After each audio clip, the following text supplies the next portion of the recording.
Now that you know what pad printing is, let's look at how it compares to two other common printing technologies, screen printing and digital printing.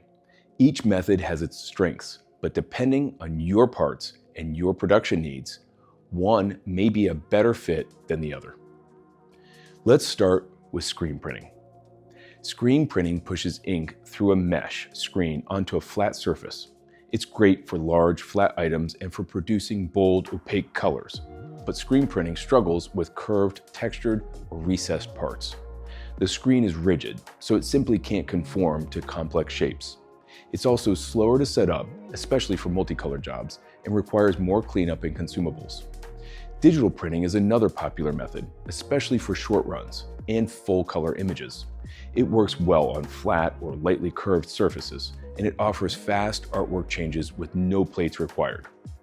The limitations come in when you need to have high output, print on heavily contoured parts, deep recessed parts, small 3D pieces, or textured surfaces. Adhesion can also be a challenge, depending on the substrate, and digital inks often require pre-treatments or post-curing steps. This is where pad printing shines. The silicone pad compresses around curves, edges, textures, and recesses, allowing pad printing to decorate shapes that other technologies simply can't reach. It's ideal for detailed logos, small graphics, and precise functional markings on complex 3D parts. To summarize 5 pad printing advantages, they are 1. Complex shapes.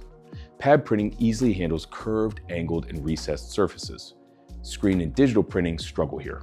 2. Fine detail. Pad printing can reproduce tiny text, small icons, and crisp details.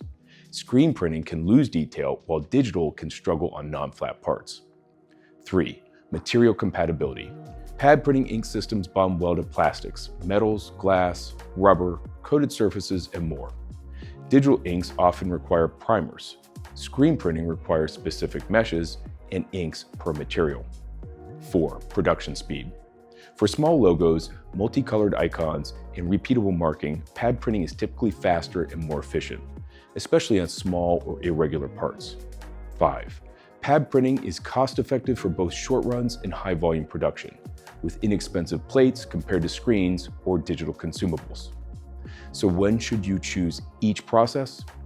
Screen printing is best for large, flat items with bold colors. Digital printing is best for full-color artwork on flat surfaces or quick-turn prototyping. Pad printing is the strongest choice when you need precision, durability, and the ability to print on 3D shapes, small parts, and complex geometries with high output, which is why it's so widely used in medical, automotive, electronics, and industrial manufacturing sectors.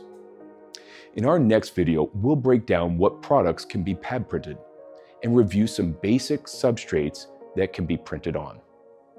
If you'd like to explore pad printing options for your application, visit us at automarco.com or reach out to a sales representative in our team using the contact information below. Please don't forget to like, comment, and subscribe. Thanks for watching.